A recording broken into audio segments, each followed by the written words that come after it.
Good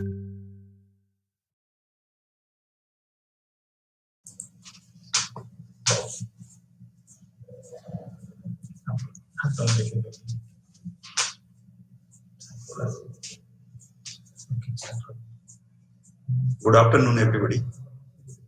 It is needless to mention that I have been assigned with the responsibility of educating about the subject accounting for managers. And today, being the first day, the topic is introduction of accounting. Accounting as a subject, you can say this is the king of all subjects. It is because you must be knowing what is the most beautiful creation of the world. If we discuss about the most beautiful creation of the world, you can say that the human beings. And amongst the human beings, when the question of male and female came into picture, the best creation would be the male, would be the woman. And accounting as a subject has been compared with an woman, which is the most beautiful creation of the world. The thing is, there is much recommendation for deferment in the definition of accounting. And why there is much recommendation for deferment in the definition of accounting? It is said that the definition of accounting should be deferred because if it is defined to the persons who do not know about the subject accounting, it will create confusion amongst them. Why? It is being said by famous author of accounting, Mr. R.L. Gupta, who is no more in this world. In the initial pages of his book, he said that define accounting without studying it properly is just like X-raying the body of a beautiful girl and converting it into an ugly heap of bones. Those bare bones gathers organic and muscular strength when the study of accounting progresses. Let me reiterate. Study of accounting, define accounting without studying it properly, just like X-raying the body of a beautiful girl and converting it into an ugly heap of bones. He also adds that those bare bones gathers organic and muscular strength when the study of accounting progresses. So, if we define accounting before the persons who do not know anything about the subject, it is just like showing the skeleton of a person. In what happens in case of an X-ray? It shows the skeleton of a human being. So is anyone inclined to look at the skeleton? Unless and until you are an orthopedician, nobody is interested to look at the skeleton because it will create an adverse impression, everything about the people. So in order to do so, there is much recommendation for deferment in the definition of accounting. It should not be defined in the initial stages. But to start with, we can take the definition, the most lucid and widely acceptable definition given by AICPA. AICPA means American Institute of Certified Public Accountants. While defining accounting, this organization says that it is an art of recording, classifying, summarizing of business transactions measurable in terms of money and interpreting the results thereof. So there are different components involved in it. It is first one is a recording, second one is classifying, third one is summarizing, and the fourth one is interpretation of the result of what? Of business transactions. So recording of business transactions, classifying of business transactions, summarizing of business transactions, and finally interpreting the results thereof is called accounting. So in order to understand accounting in its true color, we must know all the four components involved in it. First, what is recording? Recording of transaction means how to keep the record of transactions. Transactions, what is a transaction after all? Transaction means any business event which is measurable in terms of money. If any event is not measurable in terms of money, that cannot form part of accounting. So, transaction means it must be an event occurred in the business and it must be measurable in terms of money. So, what is a business after all? Business is the combination of three things. One is industry, second one is trade, and the third one is commerce.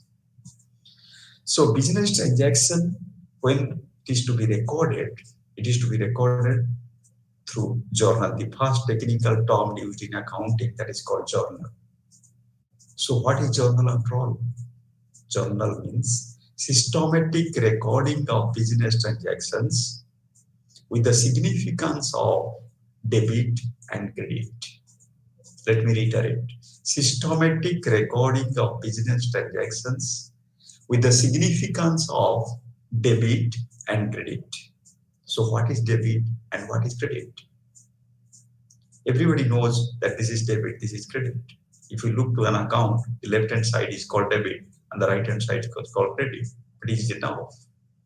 What is debit after all? If we look to the double entry system of accounting, the debit means it is one aspect of double entry system of accounting which says about assets and or expenses. Assets and or expenses both represents debit. So what is an asset? Asset means the properties of the business or the properties of the organization. What the organization owns, that is called asset. So how many types of assets are there? The assets may be tangible or intangible, maybe movable or immovable, maybe fixed or current, or maybe fictitious. So first one, the first classification of asset is tangible or intangible. What is intangible asset? Tangible assets are those assets which can be seen, which can be touched, and which are having physical existence. Your land and building, your plant and machinery, your vehicles, your furniture and fixtures, all are tangible assets. Cash and bank balancing. It can be seen, it can be touched, and all of them are having physical existence. That's why it is called tangible assets. And in other words, intangible asset means which do not have any physical existence, which cannot be seen, which cannot be touched. And while explaining the types of intangible assets, you can take the name of goodwill, patents, copyrights, technical know-how. All these things are coming under intangible assets. The second category of asset is, it may be movable or it may be immovable. Immovable asset means which cannot change its place from one place to the other. You can say land and building, blast furnace, heavy plant and machinery which is installed on long-term basis. It cannot change its place from one place to the other. They are called immovable assets. And in other words, on the other hand, movable assets means your furniture and fixture. We can change its place from one place to the other. Today, you have kept one computer in this particular room.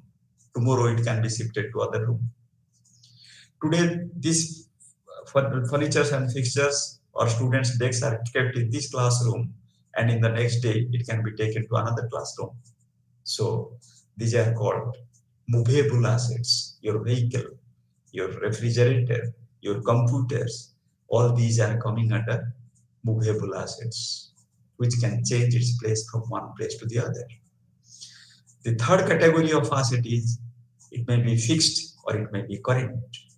Fixed assets are those long-term assets which the benefit from which will be derived in a series of future years. That is called fixed assets. Fixed assets, you can take the example of land and building. They are long-term assets. You can take the example of furniture and fixture. You can take the example of a vehicle. You can take the example of a refrigerator. You can take the example of a computer. You can take the example of an LCD projector. These assets are fixed assets because the benefit from those assets will be derived in a series of future years. It will not be exhausted in one financial year during which it is purchased. That's why it is called fixed assets. In other words, current assets. Current assets means those short-term assets which can be converted into cash or cash equivalent. There are three characteristics of a current asset. The first one is easy convertibility into cash. Second one is to be used in the process of production. The third one is to be consumed during one accounting cycle or one financial year.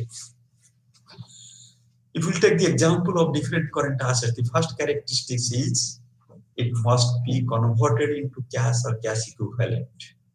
Under that category, your cash, your bank balance, your sundry debtors, your stock of finished stock and finished inventory, all these things are coming under current assets of the first category, which can be easily converted into cash or cash equivalent. The second category of current asset is which can be used in the process of production. Take the example of semi-finished goods or raw materials, stock of raw materials. They are not meant for conversion into cash or cash equivalent directly. It has to be used in the process of production. It has to be converted into finished goods. Finished goods are to be again sold to the customers. If it is a credit sale, it will give rise to sundry debtors. If it is a cash sale, then it will be converted into cash. If it is sundry debtor, then again one step ahead, it will have to convert it into cash. But the stock of inventory, which are coming under work in progress or raw materials, that is also coming under current assets. The third category of current assets, as per the third characteristics, is which can be consumed. Consumed means take the example of prepaid expenses. Prepaid expenses are never converted into cash or cash equivalent, or it is never to be used in the process of production, but it is to be consumed. That means once a prepaid rent, when the time passes, the prepaid rent automatically being consumed, and during the periodicity, it became entirely consumed, and the amount is booked under expenses, and the current asset is being nullified. So there are three characteristics of current assets, as explained earlier. So fixed assets and current assets, so all the three categories are over. And then finally, the assets may be fictitious. Fictitious assets is different from that of the intangible assets. All intangible assets are not fictitious, but all fictitious assets are intangible. So what is the difference between intangible assets and the fictitious asset? Intangible assets, although they do not have any physical existence, still then it gives financial benefit to the organization. But the intangible assets, they do give financial benefit to the organization, but the fictitious asset, they do not give any financial benefit to the organization. While explaining the nature of fictitious assets, you can take the example of cumulative losses, debit balance of profit and loss account. Cumulative, or you can say accumulated losses even. Debit balance of profit and loss account. They are the examples of fictitious assets. Normally, the fictitious assets, they do not give any financial benefit to the organization, and in that context or in that line of differentiation, it is being different from that of the intangible asset. But there is only one exception to this rule. Let me explain this. The exception is as regards the taxation law, the Income Tax Act. If you refer to the Income Tax Act, there is a provision called set off and carry forward of losses. Set off and carry forward of losses, what happens? If there is losses in 1 year, suppose the organization runs for this first year, and in the first year it has sustained losses. So when there is loss in the first year, obviously there won't be an income tax liability. Suppose in the first year the loss is 1 lakh. And in the second year, again the organization has sustained a loss of rupees, say 2 lakhs. So the accumulated loss or the cumulative loss by the end of the second year became 3 lakhs in the hands of the organization. And that loss will be shown as miscellaneous expenditure and losses being the last item in the asset side of the balance sheet. And that fictitious asset, when in the first year loss there is no tax liability, when the second year there is loss, there is no tax liability. Suppose in the third year, the organization has earned a profit of rupees 4 lakhs. And if the tax rate is 30%, on 4 lakhs of income or 4 lakhs of profit, on the 30% of tax liability, there will be 1,20,000 of tax liability in the hands of the organization. But as per the provisions of set off and carry forward of losses, when there was existence of 3 lakhs of cumulative losses in the first 2 years, that is legally allowed to be set off against the third year's profit. And on the balance of the profit, the amount is liable to attract the tax liability. This is called what? The set off and carry forward of losses. Of course, this is subject to fulfillment and compliance of certain provisions as prescribed under the income tax law. But what happens in this particular case? If there is no provision for set off and carry forward of losses, or if there is no existence of accumulated loss, which is otherwise called the fictitious asset, then the tax liability on the hands of the organization would have 1,20,000 being 30% of the profit earned during the third year. But when the provision of set off and carry forward of losses is taken into consideration, the 3 lakhs of previous losses are being set off against the current year's profit of 4 lakhs. So the amount of tax has to be levied on the balance of profit after set off of earlier year's losses. So the taxable profit would be 4 lakhs minus 3 lakhs, that is accumulated losses. So 1 lakh would be the income on which the tax has to be levied at the rate of 30%. So the tax liability would be 30,000. So earlier tax liability on 4 lakhs was 1,20,000, and now the tax liability comes to be 30,000. So there is a gap, or there is a financial gain in the hands of the organization to the extent of 90,000. And this 90,000 of financial gain in the hands of the organization is possible only because of presence of that fictitious asset, and that fictitious asset is accumulated losses.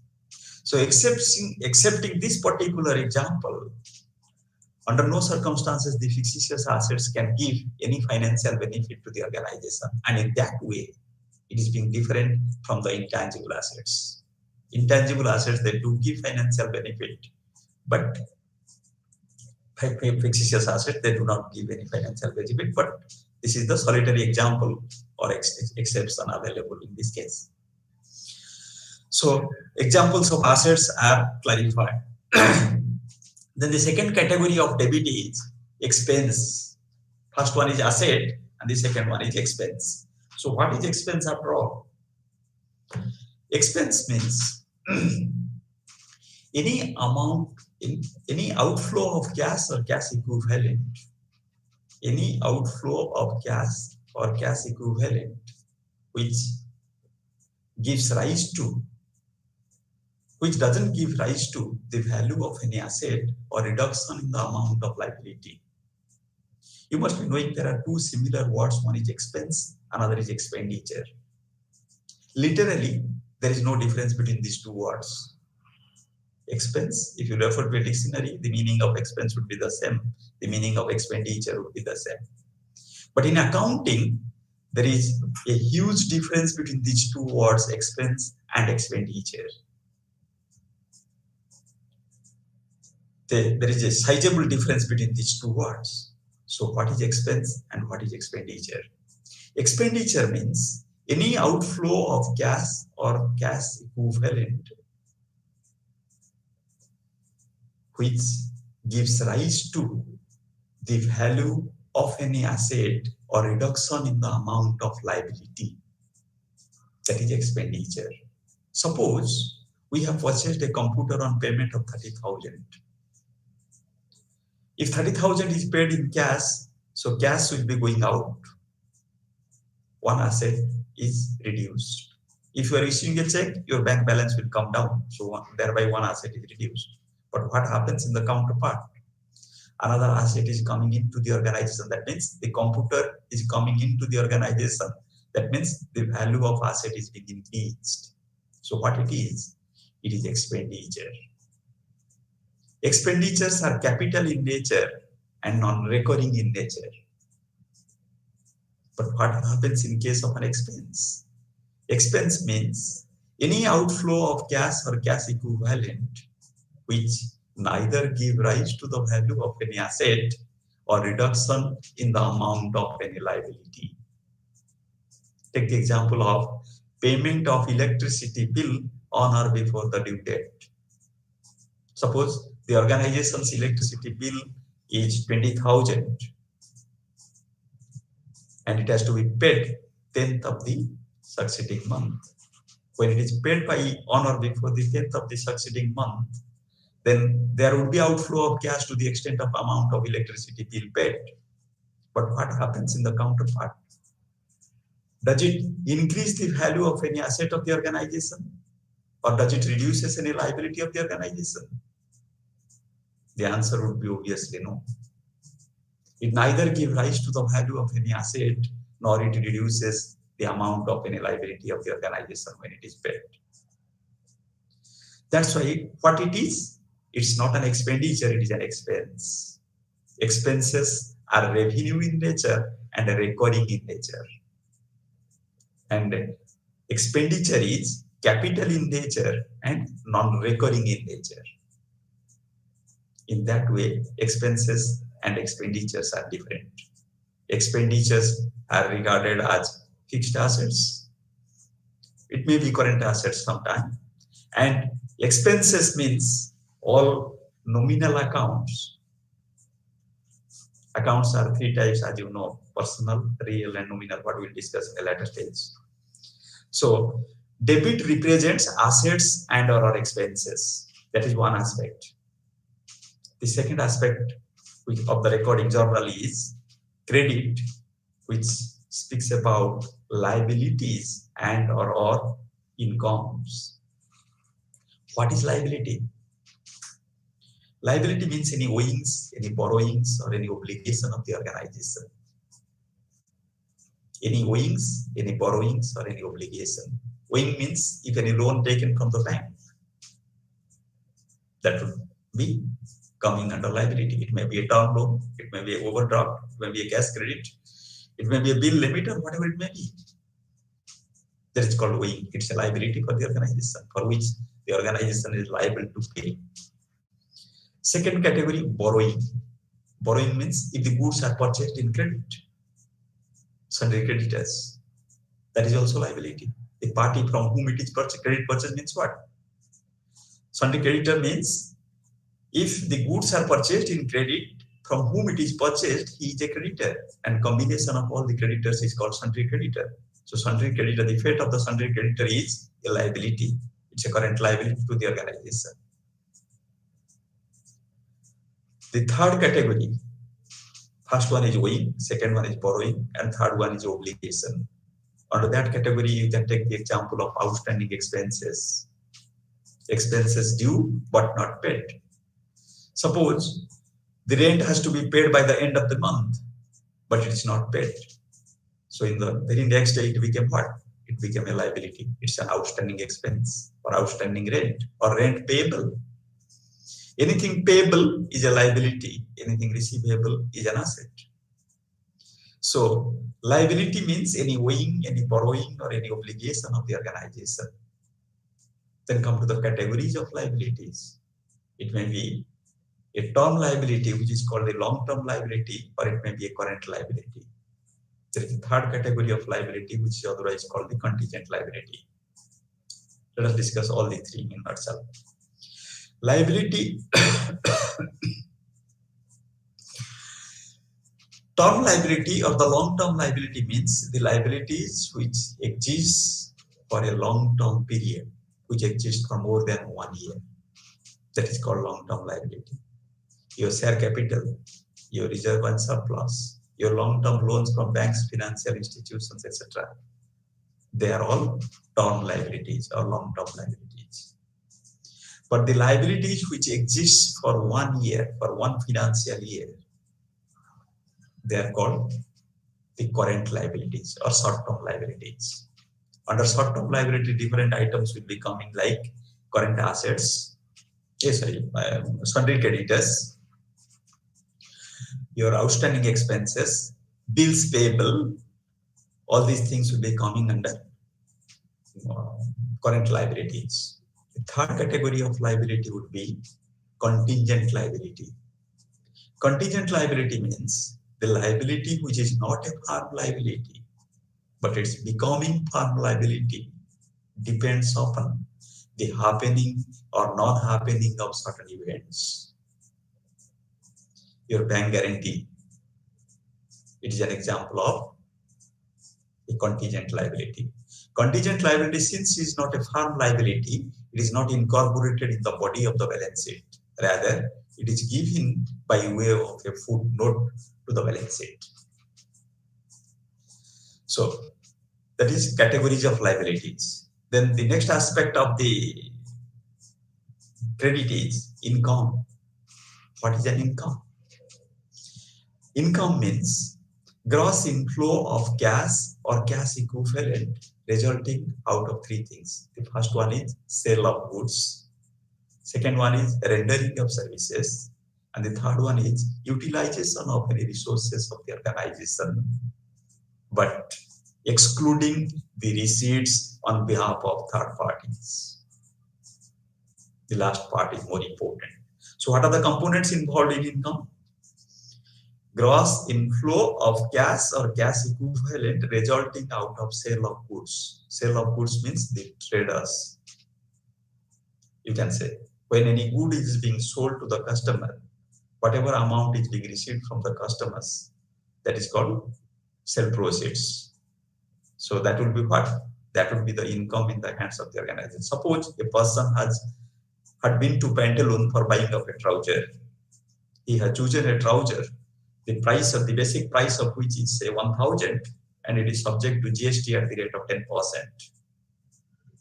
So obviously, you will have to tender a sum of rupees 1,100 towards the price of the trouser he had chosen. So the gross inflow on account of sale of trouser in the hands of the Pantaloon became how much? 1,100. But what would be the income in the hands of Pantaloon on account of sale of trouser? It would be limited to 1,000 only, not including the 100 towards the GST, because the Pantaloon is collecting the amount of GST of rupees 100 on behalf of the government here, which has to be paid to the government in due course. It's a tax. Are you getting the point on that? So, gross inflow of cash or cash equivalent resulting out of sale of goods, but excluding the receipts on behalf of third party, is called income in the hands of a trader. The persons or the organizations who are not engaged or who are not indulged in trading, they must be having income also. Take the example of an university or take the example of an educational institution. There is no sale of product there, but they are earning income or not. So what is the income in the hands of a school or college or an university? The income is coming on account of tuition fees. So that tuition fee is on account of rendering of services. They are imparting education, and education is a service, and on account of that service, they are getting the money. And that inflow is called the income in the hands of the institution. That is also subject to the last part of the definition, excluding the receipts on behalf of third party. Suppose An institute, a college which is affiliated to an university is collecting a fees of rupees 1 lakh per year per student. And out of that 1 lakh, it is paying 10,000 to the affiliating university. So that one lakh, although it is gross inflow of cash in the hands of the institution or the colleges, the entire 1 lakh cannot be treated as income, because out of that 10,000 is payable to the affiliating university. So that 10,000 is a collection by the institution on behalf of the university, which cannot be the income of the institution or the college, because it belongs to a third party. So let me reiterate the definition of the income again. Gross inflow of cash or cash equivalent resulting out of sale of goods, rendering of services, or utilization of any resources of the organization, but excluding the receipts on behalf of third parties. Is that clear?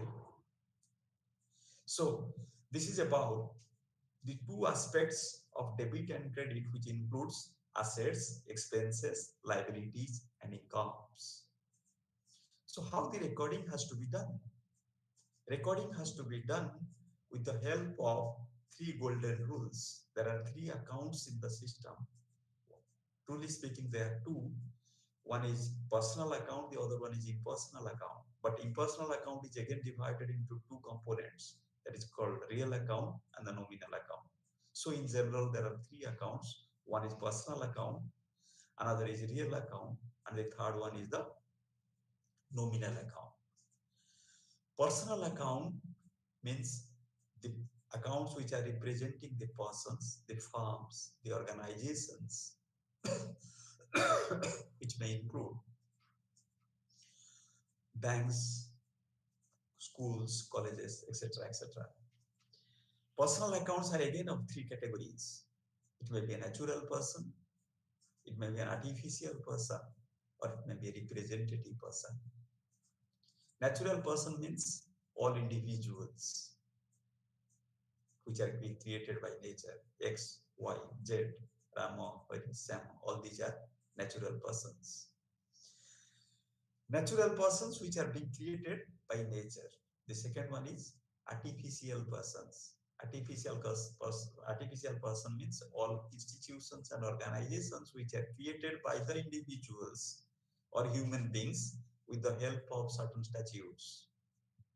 All organizations, all companies, all institutions, all banks, all schools, colleges, all are artificial persons, because they are not created by nature, they are created by human beings with the help of certain statutes. That's why it is called artificial person. The third category of personal account is representative personal account. When a personal account is being represented by an individual or a group of individual, by an organization or a group of organization, it is called representative personal account. The examples of representative personal accounts are your outstanding expenses, sundry debtor, sundry creditor, prepaid expenses, share capital. All these are representative personal account. In case of share capital, what happens? The share capital account is represented by the entire number of shareholders. In case of sundry debtor is being represented by all the individual debtors. The same case also happens in case of sundry creditor, outstanding expenses. In case of outstanding expenses, what happens? Suppose there is outstanding salary. Outstanding salary means outstanding salary for the month of March, say. Outstanding salary means it includes the salary of all the employees who are yet to get their salary from the organization for the month of March.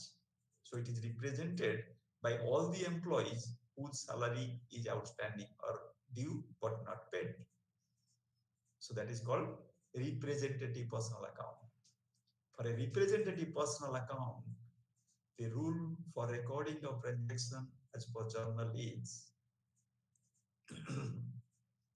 debit the receiver and credit the giver. That means the person who receives his account is debited and the person who gives his account is credited. That is the rule for personal account. The second category of account is real account. Real account means it represents assets. Real account always represents assets and properties. Your cash and bank balance, your vehicles, your land and building, your plant and machinery, your furniture and fixture, all these are your even intangible assets like goodwill, patents, copyrights, all are real accounts. For real accounts, the rule is different. For recording of transactions, the real account, the rule is debit what comes in and credit what goes out. Whatever is coming in, that has to be debited. Whatever is going out, that has to be credited. Suppose if furniture is purchased on payment of 10,000 rupees, one asset comes in, that is, when furniture is purchased means furniture comes in, so furniture account will be debited. What goes out? Cash is paid, so cash goes out of the organization, so cash account will be credited. So when furniture is purchased on payment of cash, the entry will be furniture account debited to cash account 10,000. One comes in furniture, one goes out, that is cash. That is about real account. The third category of account is nominal account. Nominal account represents all losses and expenses, gains and incomes. So losses and expenses, gains and incomes, that is called nominal. There is another way of identifying the nominal account. When something is paid or something is received, but the name goes to something else, that is also called a nominal account. Suppose we are saying that salary paid, but what is paid actually? Actually, we are paying cash on account of salary. When we are saying that electricity bill is paid, what is being paid? Gas is paid on account of electricity. So all these things are coming under nominal account category. For nominal account, the rule is debit all losses and expenses, credit all gains and incomes. That means when an income is earned or received, that is called what? It is to be credited. And when any expenses is incurred, when expense is incurred, that is called debit. So debit all losses and expenses, credit all gains and incomes. That is the rule for nominal account. So with these three rules, three golden rules of accounting or recording of transactions, we can record any damn transaction that takes place in the entire universe. No third, no fourth rule is available because the accounts are three: personal, real, and nominal. For them, the rule is also three. For personal account, debit the receiver, credit the giver. For real account, debit what comes in, credit what goes out. For nominal account, debit all losses and expenses, credit all gains and incomes. So that is the very first category of the definition of accounting, that is recording. The next step in accounting is classifying is done through ledgerization. What is ledger? If we go on recording transactions one after the other in form of journal, then the journal book would be so voluminous that it would be very difficult to refer. Because the transactions, in case of bigger organizations, the transactions would be so voluminous, the journal book would be so voluminous, it would not be possible to handle it. So for that, the next step in accounting is designed to ledgerize the transactions. What happens in case of ledger? The transactions, depending upon its nature and character, are being classified. In other words, you can say the transactions are classified depending upon its nature and character. Suppose interest received or interest earned. If you are having deposit, you must be earning interest. So interest on deposit or earning of interest, there the nature and character is one. They have to be recorded in one place. Again, interest on deposits may be of different type. Since the deposits are of different types, the interest on deposits may be different types. Interest on maybe on savings bank, interest may be on term deposits, interest may be on RD, recurring deposits. So in that case, the nature and character differs from each other. So there will be one account for interest on savings deposit. There will be another account for interest on fixed deposit or term deposit, and there will be another account for interest on recurring deposit. If there is security deposit even and you are getting some interest, that has to be shown under interest on security deposit because the nature and character is different. Although it is interest is common to all the four categories, but still then the nature and character is different. So they have to be shown separately. Transactions are to be classified depending upon its nature and the character. That is called ledgerization. Take the example of an educational institution where salary is being paid. Salary paid to teaching staffs, salary paid to non-teaching staffs. Basically, it is salary, but the nature and character is different to some extent. In case of educational institutions, priorities are given to the teachers. So whatever salary or allowances is being paid to the teachers, that has to be shown separately. What are the amount of salary paid to the non-teaching staff members, that has to be shown separately. That would be a true accounting. That's why since there is a slight difference between nature and character between salary to teaching staff and salary to non-teaching staffs, they have to be segregated. They have to be shown separately. That is called ledgerization. In case of ledger, there are two sides of an account. The left-hand side is called the debit side. The right-hand side is called the credit side. Left-hand side starts with 2. The right-hand side starts with by as prefix. So all the transactions, when each and every transaction is recorded through journal, one is debited, another is credited. The debit goes to the debit side of the ledger account. The credit goes to the credit side of the ledger account. Accordingly, each and every transactions recorded through journal are being posted to the ledger account. That is called classifying. And at the end of the period, each and every ledger account has to be balanced. The balancing must be done. And when the ledger accounts are balanced or the balancing of the ledger accounts are done, it will either show a debit balance. If the debit side is heavier than the credit side, then it will show a debit balance. That means the closing balance will appear in the credit side of the ledger account. If the credit side is heavier than the debit side, then it will show a credit balance and the balancing figure will appear in the debit side of the ledger account. And it may so happen that at the end of the period, there may be nil balance because the credit total, if the credit total is equals to the debit total of the ledger account, there may be nil balance. But the balancing ought to be done at the end of each period. So as to show that how much of balance is showing under which account, either debit or credit. So that is called classifying. Third category of the definition of accounting is summarizing. Summarizing is done through trial balance. Whatever amount is done, whatever transactions we have done which are recorded through journal, they are posted into the ledger through classifying, and from which we could know that which account is showing how much of balance at the end of the period.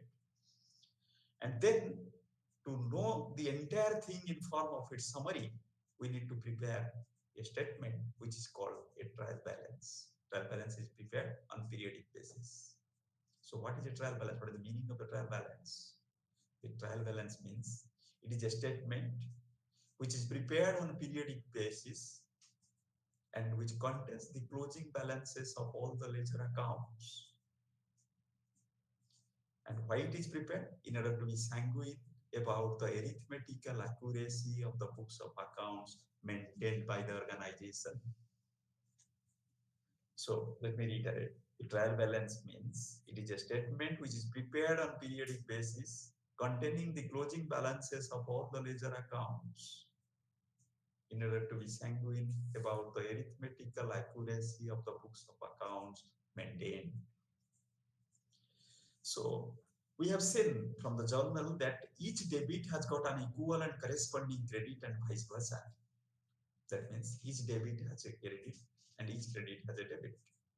Or else each debit having couple of credits, but the summation of couple of credits must be equal to the one debit. So debit is always equal to the credit. So when individual debits are equal to the individual credits, the summation of all the debits must tally with the summation of all the credits. That's a mathematical truism. So taking that into cognizance, the trial balance is being prepared where one column is meant for all debit items and the other column is meant for all credit items. And the summation of the debit items must tally with the summation of all the credit items. If it doesn't tally, then there is something flaw in the maintenance of the books of accounts over that particular period for that particular organization. So trial balance, as we said, that it's a statement prepared on periodic basis. It may be prepared daily, it may be prepared weekly, it may be prepared monthly, it may be prepared quarterly, it may be prepared half yearly, it may be prepared yearly. Normally it is prepared yearly before the preparation of the financial statements at the end of the financial year. But it can be prepared on daily basis, weekly basis, monthly basis, quarterly basis, half yearly basis. So trial balance is also based on a principle: debit all assets and expenses, credit all gains and liabilities. That means if you refer to the debit column of the trial balance, then whatever items are appearing in the debit column, it is either an asset, and if it is not an asset, it must be an expense. And in the credit column, whatever items are there in the credit column of the trial balance, it is either a liability, and if it is not a liability, it must be an income. And that is the basis of preparation of the trial. That is the principle behind preparation of the trial balance. So that is trial balance, which meets the third component of the definition of accounting. That is what? Summarizing. That means when we prepare the trial balance, then whatever summary is there about the entire transactions, entire accounting transactions over a particular period, that come to your knowledge, that will come to your picture. That's why it is called summarizing. Then the fourth and the last component of the definition of accounting, which speaks about the interpretation of the results. Few of the authors are of the opinion that the first three categories, that is recording, classifying, and summarizing, is called the bookkeeping. And the last one, when it includes the record interpretation part, interpretation of the result part, it is known as accounting. So what is that interpretation of the result? So why to do all such exercises? Why to record the transactions in form of journal? Why to classify the transactions in form of ledger? And why to prepare the trial balance as the summary of the entire exercise? There are three main objectives of accounting, basic objectives. The first one is to know the profitability. Second one is to know the position of assets and liabilities at the financial position. And the third main objective is to meet the requirements of law. So first one is to know the profitability. Profit is what? Profit, generally speaking, it is the excess of income over expenses. Basically, profit is of two types. One is the gross profit, another is the net profit. Gross profit, in order to know the gross profit, we need to prepare an account which is called a trading account. And that trading account is nothing but a tabular representation of the equation of the gross profit. So what is the equation of the gross profit? Equation of the gross profit is sales minus cost of goods sold. Sales minus cost of goods sold. So what is cost of goods sold? If we'll find out what are the contents of the components of the cost of goods sold, it is also having another equation. And that equation is opening stock. Opening stock means the stocks at the beginning, plus purchases. That means whatever purchases are effected during that particular period, plus direct expenses. Direct expenses means the expenses incurred for bringing the goods from the place of purchase to the place of effecting sales. That is called direct expense. That has also to be included along with the opening stock and purchase. And from these three, your closing stock ought to be deducted. Less closing stock, opening stock, plus purchase, plus direct expenses, minus closing stock, that is the cost of goods sold. And that cost of goods sold has to be deducted from the sale proceeds to find out the gross profit. So when the cost of goods sold is being exchanged by the by its equation, opening stock plus purchase plus direct expenses minus closing stock, the final equation of the gross profit would be sales plus closing stock minus opening stock minus purchase minus direct expenses. That would be the gross profit. Or not? Yes. So gross profit, there are, when you make an analysis of the equation, there are two parts, two items, not two parts, two items. That means sales and closing stock are with positive symbol, and opening stock, direct expenses, and closing stock are, opening stock plus purchase, plus opening stock, purchase, and direct expenses, three are with negative symbol, minus symbol. So when this equation is presented in a tabular form of trading account, that is called trading account. When it is presented in form of a table, sales, closing stock in the credit side or in the right hand side of the trading account, and opening stock, purchase, and direct expenses all are in the debit side or in the left hand side of the trading account. The resultant, if the sales plus closing stock is more than the opening stock plus purchase plus direct expenses, then it would be gross profit, and the balancing figure will certainly appear in the debit side of the trading account. And in case of reverse, the balancing figure will appear in the credit side of the trading account. That is called gross loss, because the opening stock plus purchase plus direct expenses is more than the closing stock and sales. So either there would be gross profit or gross loss, which would be the resultant of the trading account. But the resultant of the trading account, which is either gross profit or gross loss, that is not the final profit of the organization, because only direct expenses and direct incomes are considered here in the trading account. In order to find out the net profit or the final profit of the organization, you need to prepare another account, which is called the profit and loss account. Profit and loss account is a nominal account by itself, and it is said to be the graveyard of all the nominal accounts. That means when the profit and loss account is prepared at the end of the period, all the nominal accounts, nominal account means all losses, expenses, gains, and incomes, they came to an end. They all been transferred to the profit and loss account, and their balance became zero in the concerned ledger accounts. That's why it is called profit and loss account is the graveyard. Graveyard means end of one's life. So once the profit and loss account is being prepared, means all the nominal accounts will come to an end. It will exhibit no balance in the ledger account thereafter. So that would be the net profit. Net profit is the final profit of the organization. And the next component is preparation of the balance sheet.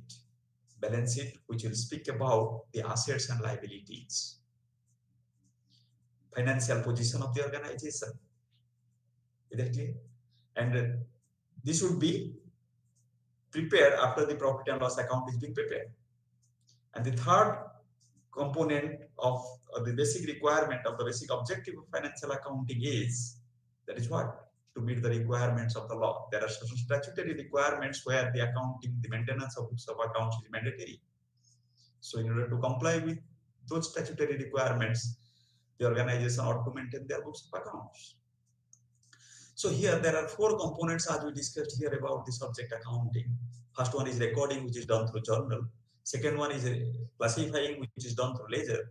Third one is summarizing, which is done through trial balance. And the fourth one, which is most important and vital, that is interpretation of the results, which is done through the preparation of the financial statements, that is income statements and balance sheet. Income statement speaks about the net profit or net loss. And finally, the balance sheet speaks about the financial position or the position of assets and liabilities. So accounting in general, if you look to the introduction or the definition of accounting, it includes all the four components: recording, classifying, summarizing, and interpretation of the results. That's all. That's all about the introduction of accounting for this current session.